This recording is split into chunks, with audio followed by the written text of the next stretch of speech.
नमस्कार, मेरा नाम सौरभ शुक्ला और आप देख रहे हैं न्यूज़ 18। दुनिया के नक्शे पर एक नया सैन्य समीकरण उभर रहा है। मक्का में पाकिस्तान, सऊदी अरब और तुर्की ने ऐसा रक्षा समझौता किया है जिसने अमेरिका से लेकर ईरान और इजराइल तक सबकी नजरें अपनी तरफ खींच ली हैं। समझौते का सबसे बड़ा दावा है, तीनों में से किसी एक पर सशस्त्र हमला हुआ तो उसे तीनों पर हमला माना जाएगा। लेकिन यहीं से सबसे बड़ा सवाल भी खड़ा होता है, क्या ये सच में एक मजबूत सैन्य गठबंधन है या फिर तीन अलग अलग जरूरतों से पैदा हुआ रणनीतिक समझौता? क्योंकि पाकिस्तान का सबसे बड़ा दुश्मन भारत है, सऊदी अरब की सबसे बड़ी चिंता ईरान और हुती है, और तुर्की की सुरक्षा चिंताएं इजराइल, सीरिया के कुर्द विद्रोहियों, ग्रीस और साइप्रस तक फैली हुई हैं। यानी दुश्मन अलग अलग, अलग हित अलग अलग और रणनीतिक प्राथमिकताएं भी अलग अलग। तो सवाल सीधा है, अगर पाकिस्तान पर हमला भारत करता है, क्या सऊदी अरब और तुर्की उसके लिए युद्ध में उतरेंगे? अगर सऊदी अरब पर ईरानी मिसाइलें बरसती हैं, क्या पाकिस्तान और तुर्की सीधे युद्ध में कूदेंगे? और अगर तुर्की का इजराइल के साथ सैन्य टकराव होता है, क्या पाकिस्तान और सऊदी अरब अपने पुराने कूटनीतिक और आर्थिक रिश्तों को दांव पर लगाकर तुर्की के साथ खड़े होंगे? यही इस पूरे समझौते की सबसे बड़ी परीक्षा है। अब जरा तुर्की को देखिए। तुर्की पहले से ही नाटो का सदस्य है। नाटो का आर्टिकल 5 पहले ही सामूहिक सुरक्षा की गारंटी देता है। एक सदस्य पर हमला पूरे गठबंधन पर हमला माना जा सकता है। तो फिर तुर्की को एक और सुरक्षा कवच की जरूरत क्यों पड़ी? जवाब है बदलती हुई भू राजनीति। मध्य पूर्व में युद्ध का दायरा बढ़ रहा है। ईरान और इजराइल के बीच टकराव ने पूरे खाड़ी क्षेत्र को असुरक्षित कर दिया है। ईरानी ड्रोन और मिसाइलों का खतरा लगातार बना हुआ है और यहाँ खाड़ी देशों को एक कड़वा सबक मिला है, सिर्फ अमेरिका के हथियार खरीद लेना सुरक्षा की गारंटी नहीं है। अमेरिका के सैन्य अड्डे हों, अरबों डॉलर के हथियार हों, एयर डिफेंस सिस्टम हो, फिर भी अगर मिसाइलें और ड्रोन आपकी सीमा तक पहुंच रहे हैं तो सवाल उठेगा ही कि आखिर सुरक्षा की गारंटी कहाँ है। यही वजह है कि अब खाड़ी देश अपनी सुरक्षा के लिए नए विकल्प तलाश रहे हैं। लेकिन इस समझौते की विश्वसनीयता पर सवाल उठाने वाली एक बात और है। समझौते पर दस्तखत के तुरंत बाद ही सऊदी अरब को हूती हमलों का सामना करना पड़ा है। यानी कागज पर सामूहिक सुरक्षा का दावा अपनी जगह, लेकिन असली युद्ध में कौन किसके लिए कितने आगे जाएगा, इसकी कोई पक्की गारंटी नहीं है। अब आते हैं पाकिस्तान पर।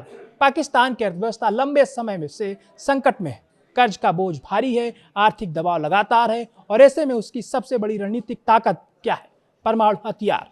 पाकिस्तान ने सऊदी अरब और तुर्की को कथित तौर पर परमाणु सुरक्षा कवच का भरोसा दिया है, लेकिन सबसे महत्वपूर्ण बात, इसकी कोई स्पष्ट सार्वजनिक परमाणु सुरक्षा व्यवस्था सामने नहीं आई। यानी यहाँ भी सवाल बड़ा है, क्या पाकिस्तान सच में किसी सहयोगी के लिए परमाणु छतरी खोलेगा, या फिर परमाणु ताकत की कूटनीतिक और आर्थिक प्रभाव बढ़ाने के हथियार के तौर पर इस्तेमाल किया जा रहा है?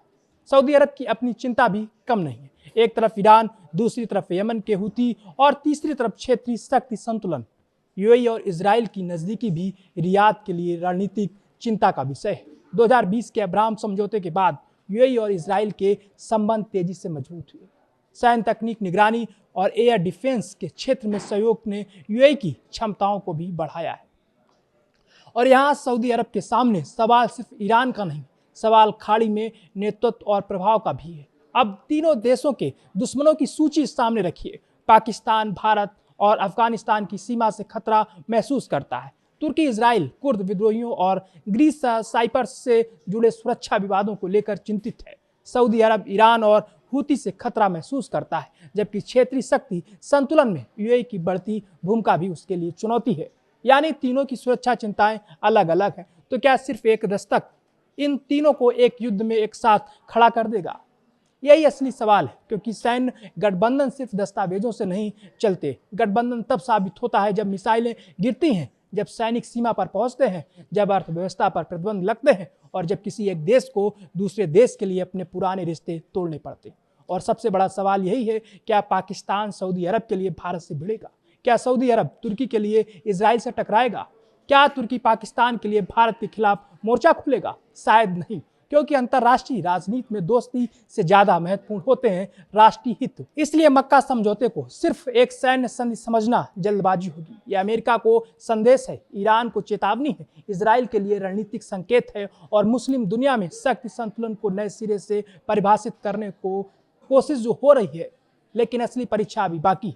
कागज पर 3 देश एक साथ खड़े हैं। अब देखना यह है कि जब असली युद्ध का सायरन बजेगा तब क्या तीनों की सेनाएं भी एक साथ खड़ी होंगी, क्योंकि समझौते पर दस्तखत करना आसान है, किसी दूसरे देश के लिए युद्ध लड़ना सबसे मुश्किल फैसला होता है।